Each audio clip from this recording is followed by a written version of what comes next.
Quick note before we begin. This video is for general education only. It is not personalized financial advice, so always make the money decisions that fit your own situation. Here's a number that should stop you in your tracks. More than half of Americans are living paycheck to paycheck right now, and a lot of them earn good money. So if you're stuck in that cycle where the money comes in and it's gone before you can breathe, I need you to understand something. This is usually not an income problem, it's a system problem. And a system problem has a fix. In this video, I'm going to give you the exact ladder out, one rung at a time, so that 90 days from now, the money hitting your account finally belongs to you and not to the month that already happened. Stay to rung 4, because that's the one that actually breaks the cycle for good. Let's climb. First, let's kill the shame, because shame keeps you stuck. Living paycheck to paycheck does not mean you're lazy or bad with money. Plenty of people earning solid incomes are trapped in this exact cycle, and here's why. It's a timing problem. Your money arrives and it immediately runs out the door to cover the bills and the spending from the weeks before. You're always one step behind, using this week's pay to patch last week's holes. There's never a gap, never a buffer, never a moment where the money just sits still long enough for you to get ahead of it.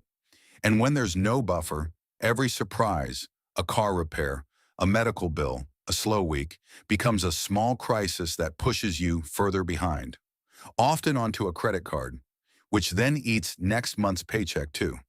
That's the trap. It feeds itself. But notice what the real problem actually is. It's not that you don't make enough, it's that your money has no cushion and no plan. And both of those are things you can build, starting with your very next paycheck. So let's stop patching holes and start climbing out.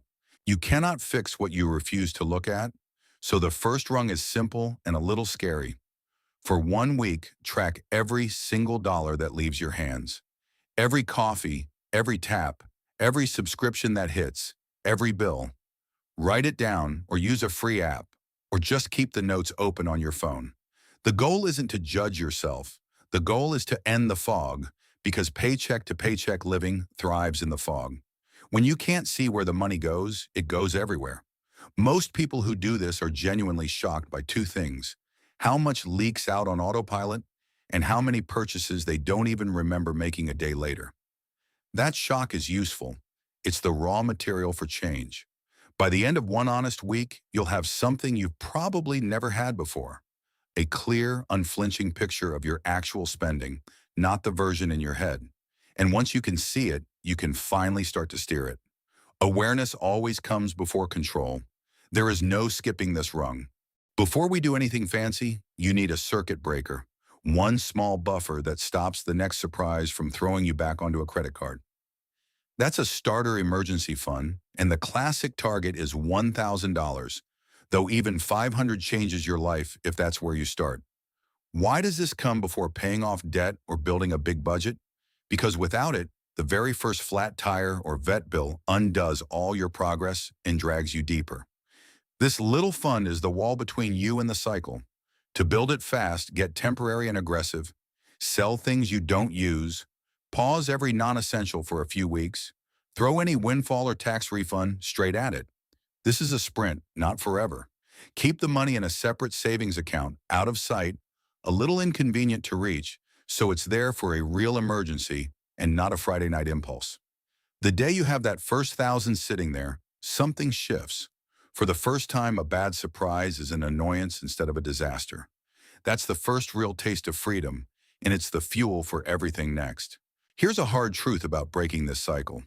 You cannot rely on remembering or on feeling motivated, because the whole reason you got stuck is that daily life is louder than good intentions. So rung 3 is to take yourself out of the equation and automate everything you possibly can. The moment your paycheck lands, your savings transfer should fire automatically. Your bills should be on autopay so nothing slips and racks up a late fee that shoves you backward. Your debt payments should go out on schedule without you lifting a finger. Why does this matter so much for someone climbing out of paycheck to paycheck? Because every financial decision you have to make with willpower is a decision you can lose on a tired, stressful day. And stressful days are exactly when the cycle grabs you. Automation quietly removes dozens of those little battles. The right things just happen, in the right order, whether you're feeling disciplined that week or not. Set aside 1 hour, one time, to log into your bank and set up the automatic transfers and autopays, and you'll have built a machine that keeps climbing for you even when your motivation dips. And your motivation will dip, that's normal. A system doesn't care how you feel. That's exactly why it wins. This is the rung that actually breaks the cycle, so listen closely. The definition of paycheck to paycheck is that you spend this month using this month's income. The escape is to get one full month ahead so that the money you live on in, say, June, is money you earned back in May. You pay this month's bills with last month's paycheck. When you're a month ahead, the timing trap is gone. You're no longer racing the calendar. Now, how do you build that 1 month cushion when things are already tight? Slowly and deliberately. Every extra dollar you free up from the other rungs, every windfall, every cut expense, goes into a checking buffer whose only job is to grow until it equals 1 month of your expenses. It might take a few months to get there, and that's completely fine. The moment you cross that line, budgeting gets dramatically easier because at the start of each month, you already have all the money you need sitting there, waiting to be assigned. No more guessing whether the paycheck will land before the bill hits. That right there is what being out of the cycle actually feels like. Now that money isn't racing out the door, we pointed on purpose using a zero-based budget. It sounds technical, but it's the simplest idea in the world. At the start of the month, you take your income and you assign every single dollar a job until you have $0 left unassigned. Not zero in your account, zero unplanned. Some dollars go to rent, some to groceries, some to fun, some to savings, some to debt. Every dollar gets a name before the month begins. Why does this work when vague budgets fail? Because unassigned money is spent money. A dollar with no job wanders off and disappears, and you never even enjoyed it. A dollar with a clear job stays put and does what you told it to. This is also where you get to be intentional about your values, funding the things that actually matter to you and cutting the things that don't. You're the boss now, telling your money where to go, instead of looking at your account at the end of the month and wondering where it all went. Give every dollar a job, and the leaks close on their own. To climb faster, you want to free up serious room, and the fastest way is to shrink your big fixed costs, the ones that hit every single month no matter what. For most people, that's housing, transportation, insurance, and food. These dwarf the small stuff. Cutting a $5 habit saves you $5 once. Renegotiating a big recurring bill saves you money every month, automatically for as long as you have it. So look hard at the giants. Is there a way to lower your housing cost? A roommate? A movie when the lease is up?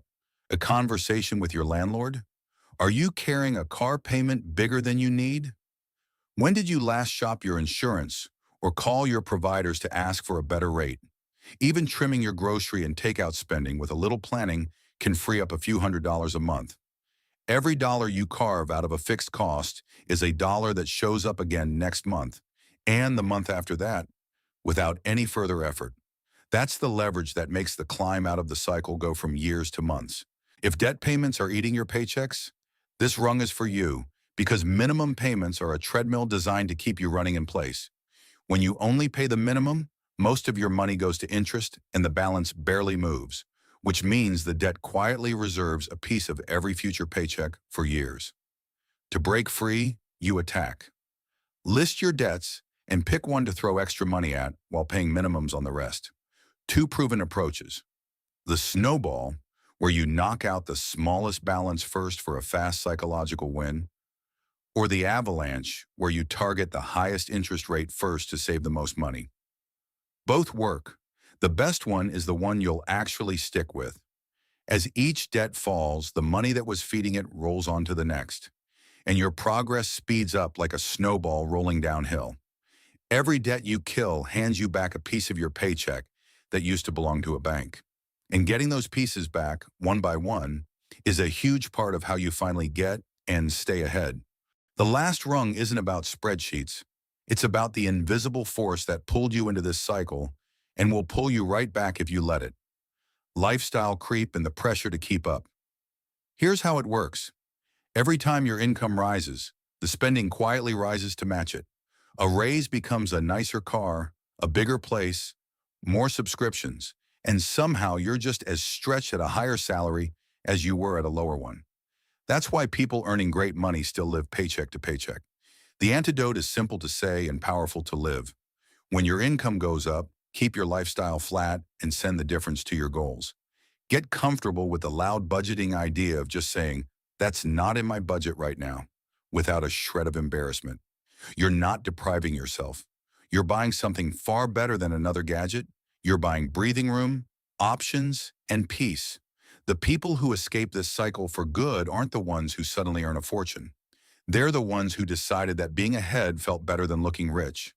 Choose that and you stay free. Let's end with the part that actually keeps you going when the work gets boring. What life feels like on the other side of this. Because paycheck to paycheck isn't just a money problem, it's a weight you carry everywhere. It's the tight feeling every time a bill notification pops up. It's checking your balance with your stomach clenched.